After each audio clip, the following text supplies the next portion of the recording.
लग्नानंतरचे प्रेम भाग 48. त्या दोघींनी पण आपल्या डोक्यावर हात मारून घेतला. धनश्री, तो सुमित होता म्हणून.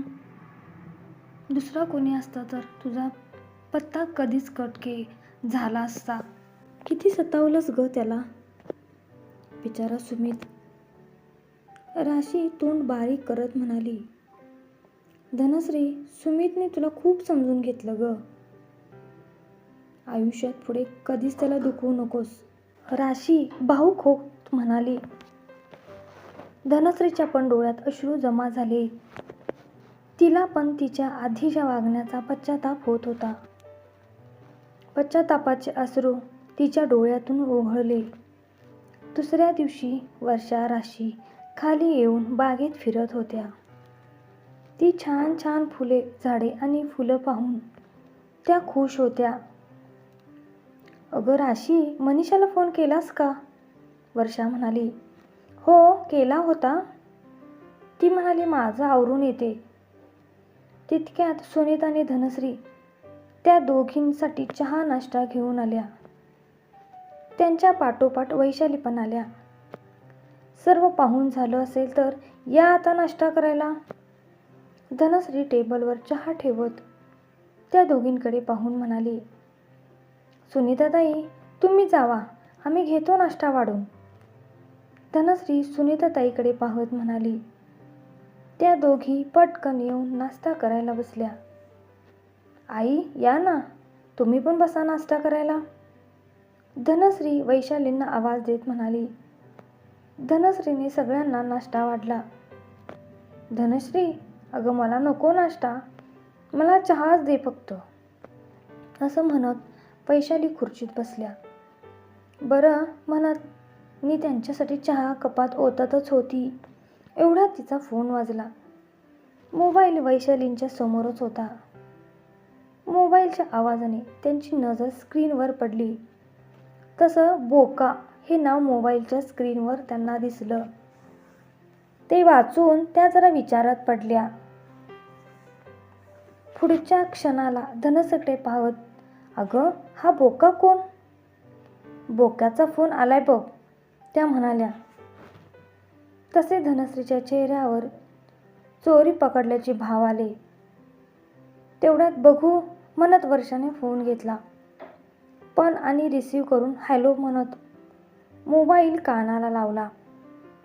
पण हॅलो जानू म्हणत सुमितने पलीकडून गुड मॉर्निंग विश केलं. जीजू, तुम्ही बोका? तसे सगळे हसायला लागले. धनश्रीने पटकन दुर्वाच्या हातून फोन घेऊन बाजूला गेली. म्हणजे काकू, धनश्रीने सुमितचा नंबर बोका या नावाने सेव्ह केला आहे. यावरून त्यांच्यात बराच वेळ हशा पिकला. वैशाली पण धनश्रीच्या मैत्रिणीसोबत त्यांच्या वयाच्या होऊन एन्जॉय करत होत्या. सुमित, अरे आता माझा मोबाईल आईंच्या समोरच होता, धनश्री फोनवर बोलत म्हणाली. हा मग काय झालं त्यात एवढं, तो पलीकडून म्हणाला. अरे मी ना तुझा नंबर बोका या नावाने सेव्ह केला आहे आणि ते आईने पाहिलं, धनश्री म्हणाली. काय? अगं मी तुझा नंबर मांजर म्हणून सेव्ह केला आहे, तो पलीकडून मोठमोठ्याने हसत म्हणाला.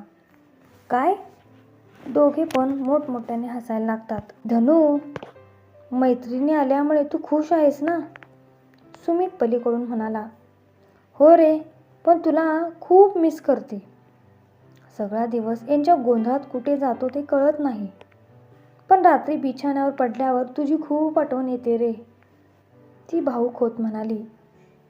अगं मला पण इथे कुठे चैन पडतोय, तुझ्या आठवणीत तळमळते. पहाटे झोप लागली आणि हे बघ आता उठलोय, तो पण तिकडून इमोशनल होत म्हणाला. सुमित लवकर परत येणार रे, मला पण तुझ्या वाचून चैन नाही पडत. हो ग माझी राणी, मी पण माझं काम लवकरात लवकर निपटवायचं म्हणतोय, पण इथल्या लोकांनी खूप मोठा गोंधळ घालून ठेवलाय. पण तू नको टेन्शन घेऊस, मी लवकरच सर्व सॉल्व करून येतोय. अजून थोडा वेळ बोलून धनश्रीने फोन ठेवला. ती पुन्हा त्यांच्याजवळ आली तर वर्षाची बुलेट ट्रेन चालूच होती. ओ काकू, तुम्हाला दुसरा मुलगा आहे का? म्हणजे US ला वगैरे असं बाहेर शिक्षणासाठी त्याला पाठवलं असेल तर सांगा ना. वर्षा क्यूट फेस करत म्हणाली. का गं, असं का विचारतेस? अहो म्हणजे तुमच्या दुसऱ्या मुलासोबत मी लग्न करेन. सुमित जुजू किती क्यूट आहेत. मग त्याचा भाऊ पण तसाच क्यूटच असेल ना, वर्षा म्हणाली. हो हो वर्षा, तुझी बुलेट ट्रेन थांबव जरा आणि वास्तवात ये. सुमित ओनली वन आहे. या काकूंना दुसरा मुलगा आहे ना धनश्री, त्याला आता सोडणार आहे. त्यामुळे तू स्वप्न पाहणं बंद कर, राशी तिला फटका मारत म्हणाली. तशा वैशाली आणि धनश्री दोघी पण हसायला लागल्या. धनश्री, तुझ्या फ्रेंड्स खरंच खूप क्यूट आहेत. काल त्या आल्यापासून किती चैतन्य असल्यासारखं वाटतंय. नाहीतर आई गेल्यापासून पूर्ण घरावर जणू उदासीच पसरली होती. तरी आई अजून एक नमुना आला नाही. ती आल्यावर तर पूर्ण घर कसं डोक्यावर घेतंय ते बघाच. तेवढ्याच समोरून मनीषा आलीच. ए हाय फ्रेंड्स, गुड मॉर्निंग. ती लांबूनच ओरडत आली. बघा आई, मी आत्ताच काय बोलले होते. हिचं नाव काढलं तशी ही हजर. वैशालीनं पण तिला धावत येताना पाहून हसायला आलं. मरणार तर नाहीस लवकर, धनश्री तिला बिलगत म्हणाली. का, काय झालं? मनीषा, अगं आत्ताच मी आणि धनश्री तुझ्याविषयी बोलत होतो, वैशाली म्हणाल्या. प्रिया पण तिचं आवरून आली होती. सगळ्या मिळून धनश्रीच्या घरी धमाल मस्ती करत होत्या. प्रिया, वैशाली पण त्यांच्यातलाच एक होऊन गेल्या होत्या. या सगळ्या आल्यामुळे धनश्री मात्र खूप खुश होती. ही नुसता खादाडतच काय बसलंय. तुम्ही नुसता जाईल तिथे खादडतच बसा, ती राशी वर्षाच्या पाठीत फटका मारत म्हणाली. चला माझ्यासोबत, म्हणत मनीषाने आपला मोर्चा किचनकडे वळवला. अगं मनीषा, तू आत्ताच तर आलीस, नाश्ता तरी कर आधी, वैशाली म्हणाल्या.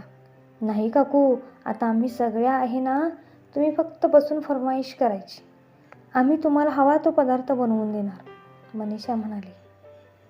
मनीषाला जेवण बनवायची आणि नवीन नवीन पदार्थ बनवायची खूपच आवड होती आणि हॉस्टेलवर राहत असल्यामुळे ती हे सर्व मिस करत होती. आता धनश्रीच्या घरी तिला संधी मिळाली होती तर ती अशीच थोडी सोडणार होती. आता ही बया हिच्या आनंदासाठी आपल्याला पण कामाला लावेल. वर्षा तोंड कसं करत म्हणाली. मनीषा किचनमध्ये जात सुनीता ताईकडे पाहत म्हणाली. मावशी, तुम्हाला 4 दिवस सुट्टी, जा घरी जाऊन मस्त आराम करा. सुनीता तर गोंधळून मनीषाच्या तोंडाकडेच पाहायला लागली. ही एवढी चांगली पोरगी दिसते आणि मी असताना हिला आणखी कामाला ठेवली की काय बाईसाहेबांनी? का मी आता त्यांच्या मनासारखं जेवण बनवत नाही का? माझ्या हातून काय चूक झाली असेल का? असे भाव तिच्या चेहऱ्यावर होते. त्यानंतर वैशाली तिच्या जवळ येत म्हणाल्या. सुनीता, टेन्शन घेऊ नको. अगं, या धनश्रीच्या मैत्रिणी आहेत, त्यांना जेवण बनवायला आवडतं म्हणून त्या तुला असं बोलल्या. आणि असं पण तू कधी सुट्टी घेत नाहीस, त्या आहेत तर कर घरी का आराम, वैशाली हसून म्हणाल्या. तरीही तिचा चेहरा त्यांना चिंताग्रस्त दिसला. ते पाहून वैशाली पुढे म्हणाल्या. अगं सुनीता, काळजी नको करूस, मी तुझ्या पगारातून तुझ्या सुट्टीचे पैसे नाही कापणार. तसा तिच्या चेहऱ्यावर आनंद पसरला. ती हसत सर्वांचा निरोप घेऊन निघून गेली. आता सुनीताताईंना पण 4 दिवस सुट्टी दिली होती. आता किचनवर राज्य या चौघींचंच होतं. काशीराम पण काय सांगेल तो भाजीपाला सामान आणून देत होता. नवीन पदार्थ बनवून वैशालींना आत्यांना त्या खायला घालत होत्या. धनश्री पण लग्न झाल्यापासून पहिल्यांदाच किचनमध्ये काम करत होती. तिला पण खूप भारी वाटत होतं. प्रिया पण त्यांच्यासोबत राहून एखादा पदार्थ बनवायचा प्रयत्न करत होती. संजयराव पण मुलींच्या हातचे नवनवीन पदार्थ खाऊन खुश होते. धनश्रीला पण या सगळ्यांमुळे सुमितलाच्या आठवणीनं थोडं का होईना विसरणं सोपं गेलं होतं. त्याचा फोन आला तरी या तिघी तिला त्याच्याशी पण नीट बोलू देत नव्हत्या. पण नंतर बिछाणावर पडल्यावर ती मेसेजवर त्याच्याशी खूप बोलून घ्यायची. ती खुश आहे म्हटल्यावर तो पण तिकडे काम व्यवस्थित करू शकत होता. मजा मस्ती 4 दिवस कुठे गेले ते पण कळलं नाही. काकू, आज सुमित जिजू येणार आहे ना? राशी वर्षा म्हणाल्या.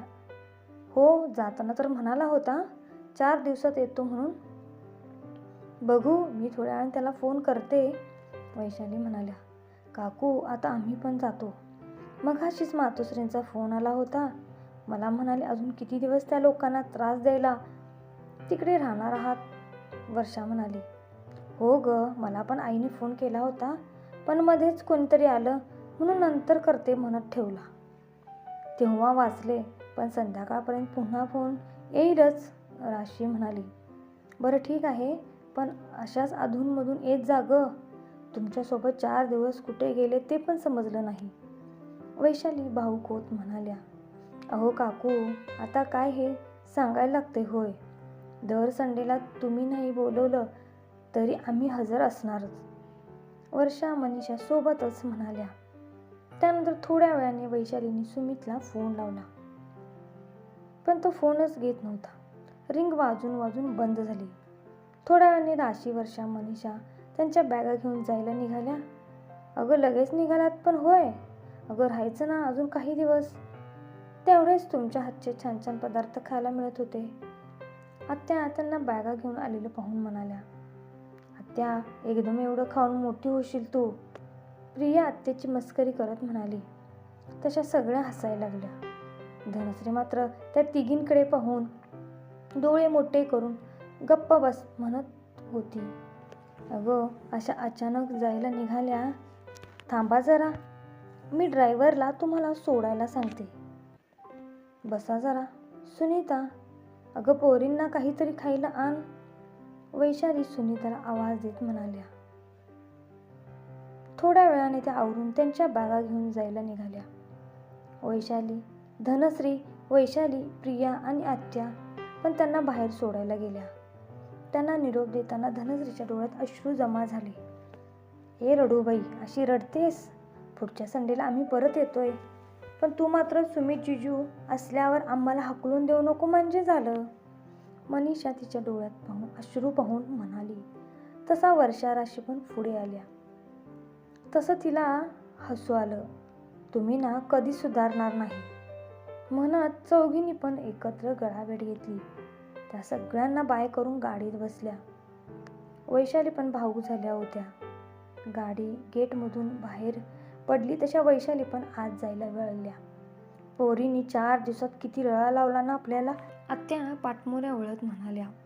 धनश्रीला पण मैत्रिणी गेल्यानंतर थोडं वाईट वाटलं, पण नंतर तिच्या मनात सुमितचा विचार येताच तिच्या गालावर लाली आली.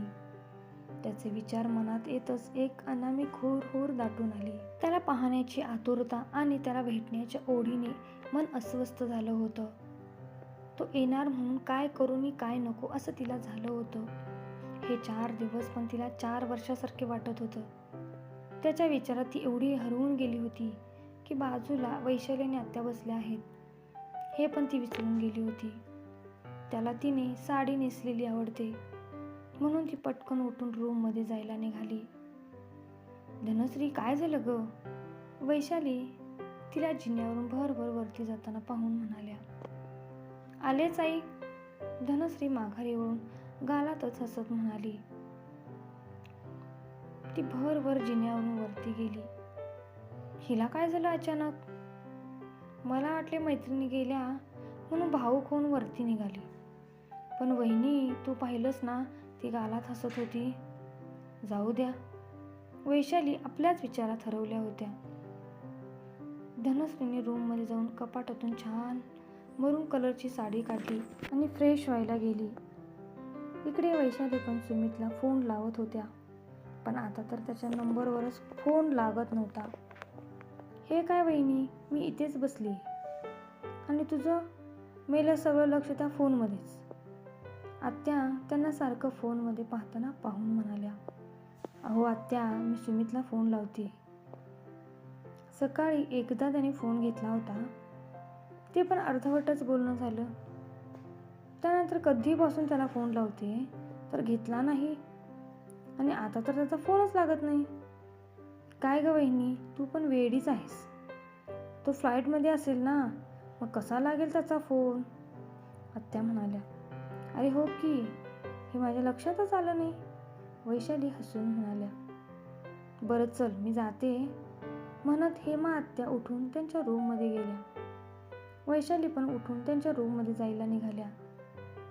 जाता जाता धनश्री काय करते हे पाहायला म्हणून त्यांनी दरवाजा ढकलून पाहिला, तर धनश्री छान साडी नेसून आरशात पाहून केस नीट करत होती.